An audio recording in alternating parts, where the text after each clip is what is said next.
Bom dia, meus amados irmãos, a graça e a paz do nosso bondoso Deus, o amor do nosso Senhor e Salvador Jesus Cristo, esteja sempre em cada um de nós, nos fazendo crescer e abundar na graça maravilhosa, no conhecimento, nesse conhecimento que salva, que renova, que liberta, que promove unidade, que nos ensina o amor, esse conhecimento de Deus.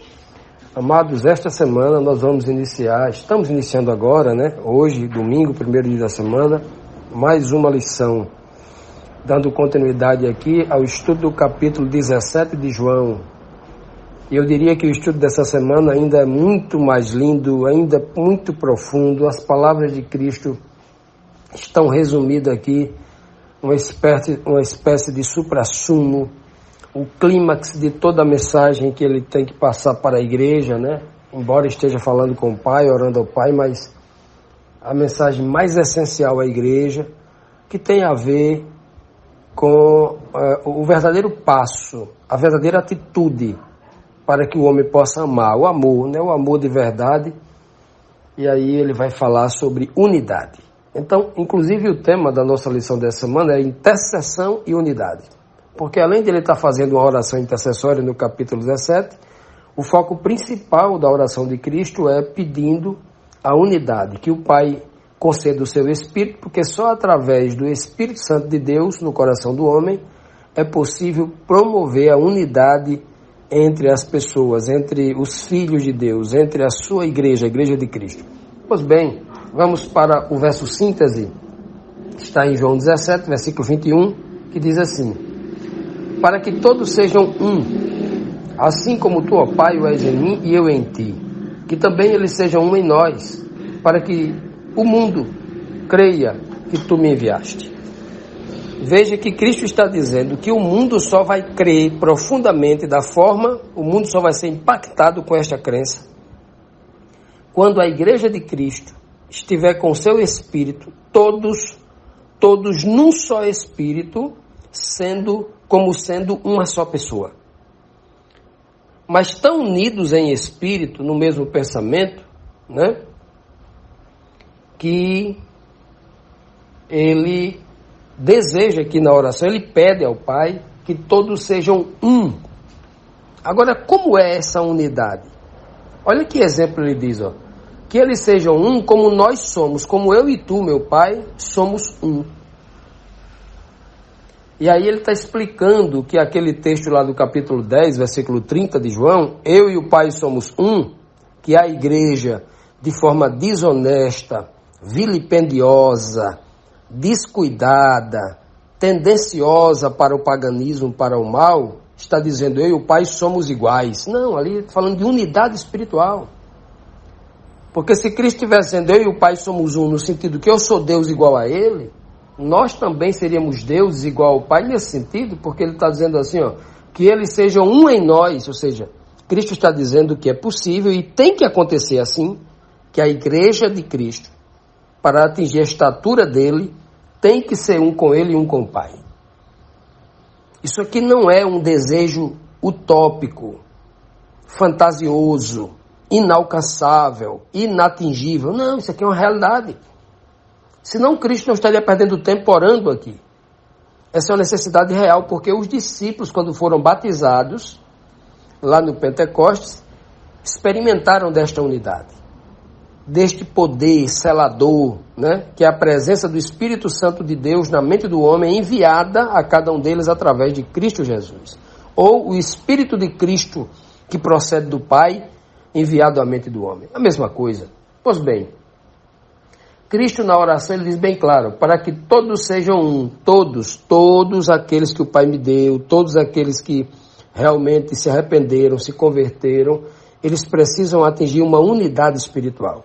Todos têm que ser um no mesmo Espírito. Assim como tu, primeira pessoa aqui, ó Pai, és em mim, segunda pessoa Jesus. Veja que não tem aqui uma terceira pessoa, não há espaço para a trindade aqui.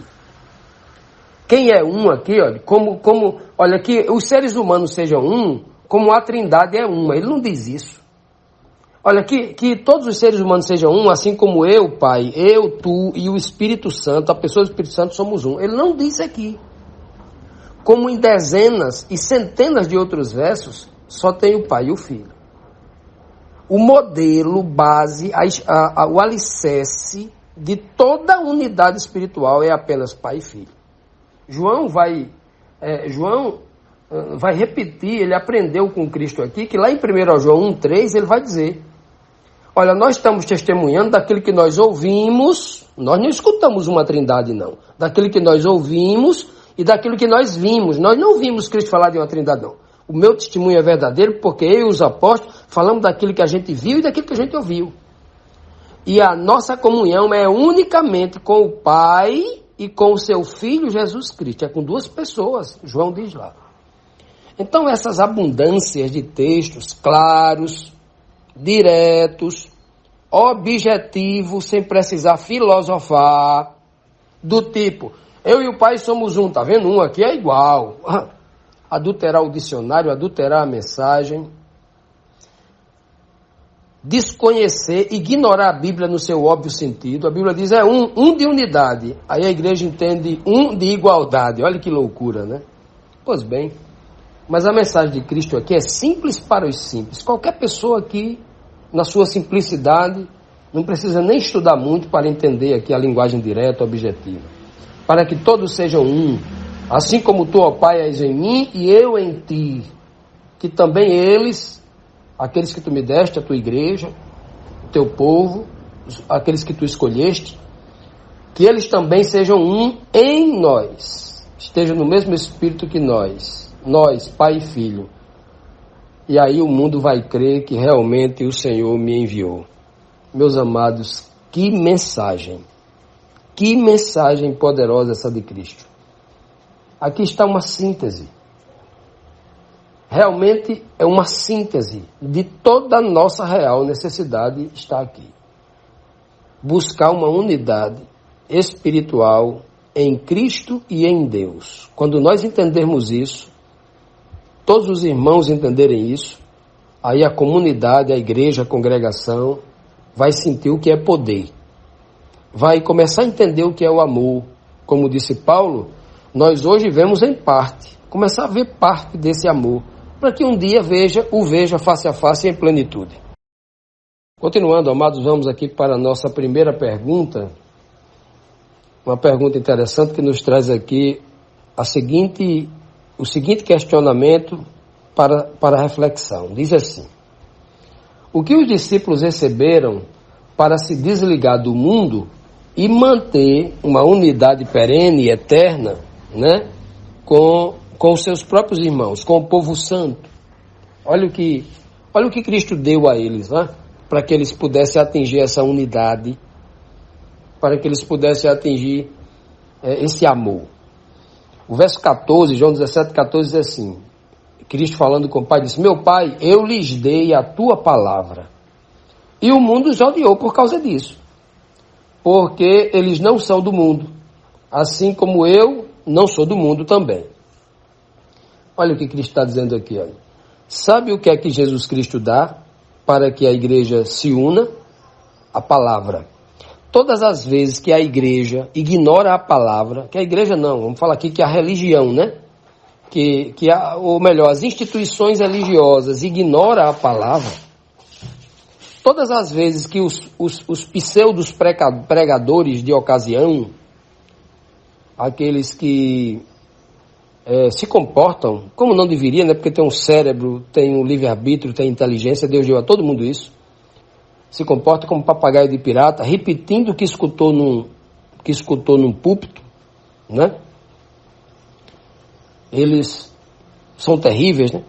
Porque eles não leem a Bíblia. Cristo falou assim: meu Pai, eu lhe dei as palavras. Aí ele fala assim: não, eu não quero as palavras de Cristo, não. Eu não quero ler direto na Bíblia, eu não quero me deter, examinando palavra por palavra, vírgula por vírgula, oração por oração, contexto por contexto. Eu não quero perder esse tempo não, porque é muito sacrifício fazer isso. Eu prefiro repetir o que o pastor disse no púlpito.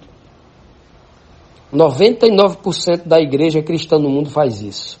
Por isso que ela está cega e em apostasia, Ainda diz, rica sou, eu sou abastecida, sei de tudo. Aí o Senhor fala, você é cega, porque você não está entendendo o básico. Cristo está dizendo, eu lhes dei a palavra, a tua palavra. Aí o homem diz, não, eu quero a palavra do pastor. Eu quero a palavra do manual da igreja. Eu não suporto ler a Bíblia diretamente no seu contexto real. Só tem uma possibilidade da igreja no fim dos tempos, em todas as épocas, mas em especial no fim dos tempos, manter uma unidade com os seres humanos, com os seus irmãos, e num degrau maior com Cristo, num degrau ainda maior com o Pai. Só tem uma possibilidade. É eles se esvaziarem de toda a religiosidade, voltar a ler as Escrituras Sagradas como ela é de fato, não como alguém interpretou, mas como ela diz de fato, para não trocar unidade por igualdade, para não trocar, né, 2 por 3, para não trocar 1 por 3, para não inventar muitos absurdos que a igreja inventou desde a Idade Média para cá. E vem criando a cada dia mais sempre invenções que se acomode, que se pareça, que se abrace com o mundo, né? Se abrace e beije o mundo. Infelizmente a igreja tem partido para este nível, para este tipo de relação, se distanciando do verdadeiro amor, do verdadeiro poder, que o Senhor Jesus está aqui sofrendo, aqui no capítulo 17, em grande sofrimento, orando ao Pai, intercedendo por nós, sofrendo por nossa causa, e aí parece que a gente não está dando muito valor a esse sofrimento de Cristo, a essa intercessão, porque a gente não está escutando com atenção o que Ele está dizendo. Meu Pai, aos verdadeiros eu dei a tua palavra. Aí o mundo odiou eles, mas esses crentes de hoje aí, o mundo ama eles, né? Eles estão em plena harmonia com o mundo, chamam o mundo de meus irmãos, e, né? O mundo tem aprovado a vida deles. Está tudo errado, porque a Bíblia diz que o mundo odeia os cristãos de verdade, né? Olha, se o mundo não odeia eles, vive dando elogio às redes de TV, de rádio, vive elogiando, olha, aquela instituição ela é muito boa, ela faz isso, aquilo outro. O mundo está aprovando. Alguns até têm usado a mídia para dizer, olha, até o Papa aqui aprovou a nossa, nós somos contra a igreja do Papa, mas o Papa aqui aprovou a nossa igreja, olha, o mundo tá, eles dizem que o Papa é o mundo e que tal, né? Mas aí, no mesmo momento ele está dizendo, está vendo como o Papa está aprovando a gente? O Papa está aprovando a gente, o Papa disse que nós somos a única igreja coerente e tal, né? Vocês já pararam para pensar nesse detalhe? É o que Cristo está dizendo aqui, olha. Quando se tem a palavra de verdade, o mundo odeia as pessoas, não porque essas pessoas são irritantes, não porque essas pessoas vão provocar o mundo, não porque essas pessoas são ignorantes, são briguentas, não. É porque elas vivem a palavra. Isso incomoda o mundo. Olha só, quem recebe a palavra acaba se desligando do mundo, como diz aqui, ó, porque eles não são mais do mundo, da mesma forma que eu também não sou, disse Cristo. Então, meus amados, Cristo na sua oração intercessória, por toda a Santa Igreja, por todas as pessoas que o Pai resgatou do mundo, escolheu e deu a Ele, que Ele cuidou, que ninguém pode arrebatar das suas mãos e nem das mãos de Deus, porque quando Deus, o Pai, escolhe dar essas pessoas para Cristo, o Pai não abandona, não, continua protegendo, ninguém toma da mão dele, protegendo para o Filho, né? Pois bem, olhe, essas pessoas foram arrancadas do mundo por Deus, por causa da palavra. Tudo começa com a palavra. Quem não ama a palavra, quem não se esforça para ler, para buscar a palavra de Deus, para examinar como ela é, quem não dedica tempo, quem não ama ficar tempos e tempos examinando a palavra de Deus, com certeza vai ter sérias dificuldades para conhecer a Cristo, para conhecer a Deus, para ter fé, para ter poder para vencer a tentação, para vencer o mal, para atingir a estatura de Cristo, para alcançar a justificação em Cristo Jesus, para ser batizado com o Santo Espírito de Deus, para ser selado com esse poder.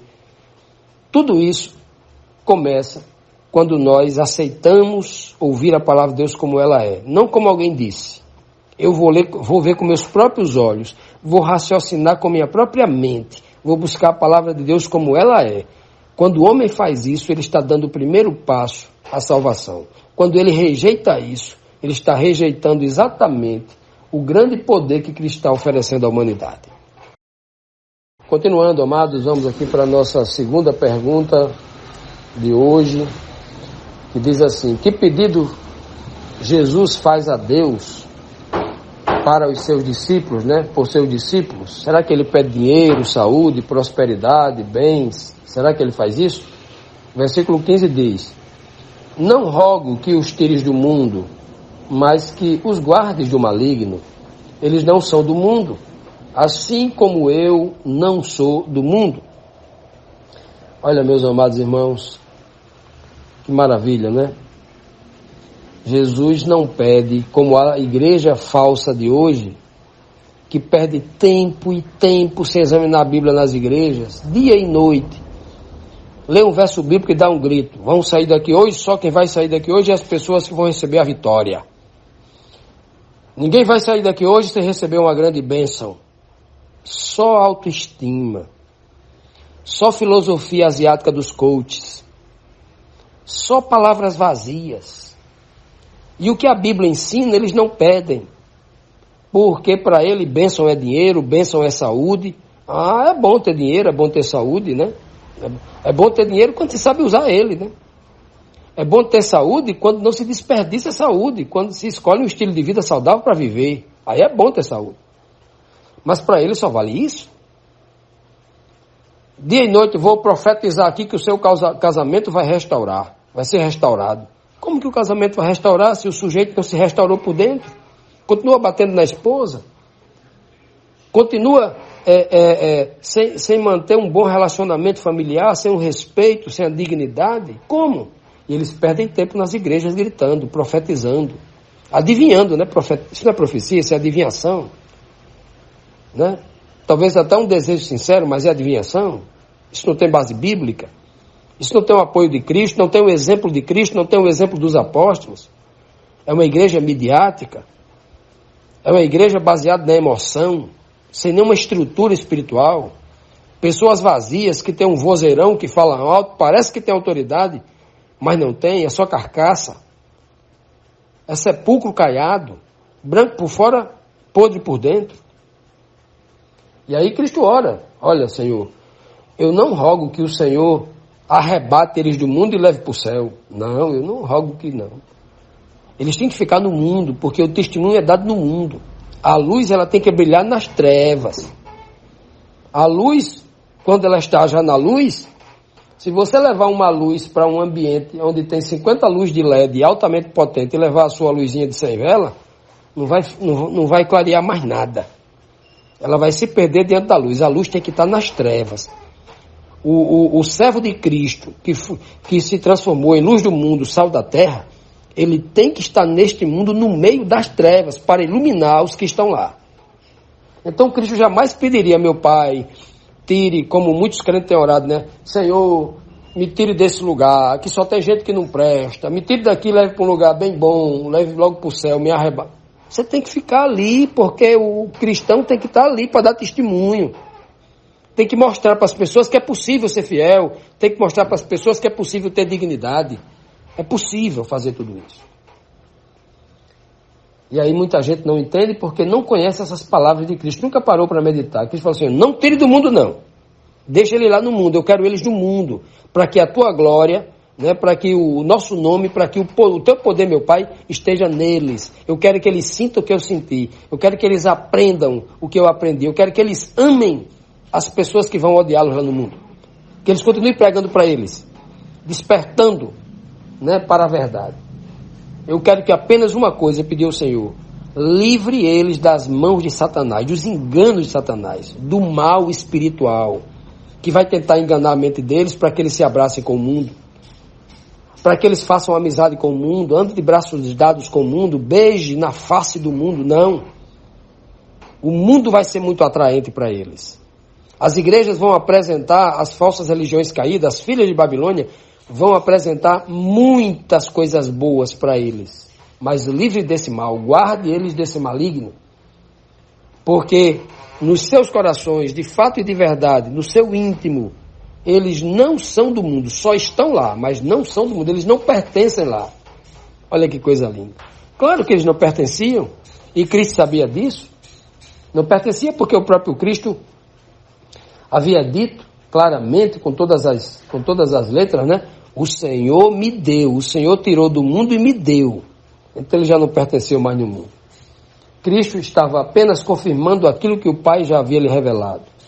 Aquilo que era uma constatação.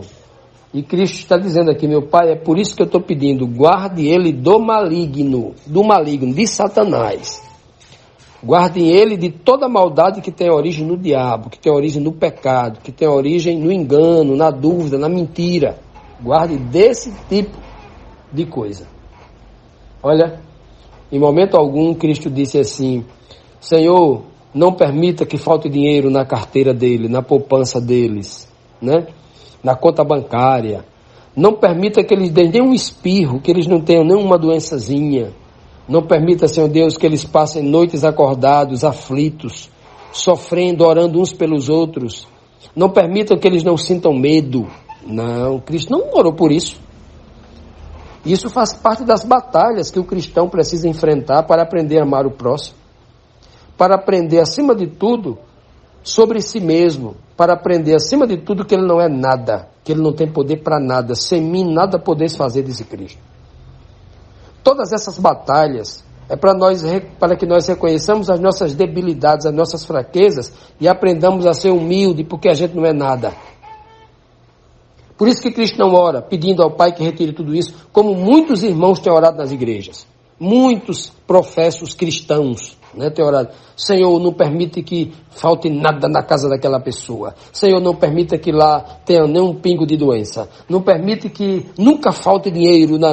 Senhor, não permite que nada nesse casamento, não haja nenhuma discussão entre marido e mulher para ajustar alguma coisa. Olha, as pessoas querem viver no paraíso sem ter nem passado pela aprovação, pelo aprendizado necessário. Ora, como é que um ouro puro vai entrar na coroa de um rei? Se esse ouro não passar pelo fogo para ser purificado, será que uma coroa de um rei vai ser colocado ouro cheio de escória? Como é que a gente pode entrar no reino de Deus se a gente não passar pelas provas do fogo? Pela purificação necessária? Até Cristo passou por isso. Sendo ele o Senhor, se o Senhor foi aperfeiçoado, purificado, né? Aperfeiçoado, como ele diz lá, né? Aprendeu por aquilo que sofreu e foi aperfeiçoado. Hebreus capítulo 5, versículo 8 e 9. Está muito claro lá. Se até o Senhor passou por isso, como ele disse, se eu sou o Senhor de vocês e passei por isso, e vocês são meus servos, acha que não deve passar? Aí que a gente deve passar muito mais. Porque a gente carece de uma purificação ainda maior, de um fogo ainda mais temperado, de um fogo ainda mais aquecido. Nós carecemos muito mais do que Cristo. É por isso que ele ora aqui, Senhor, não tires do mundo, apenas livre do maligno.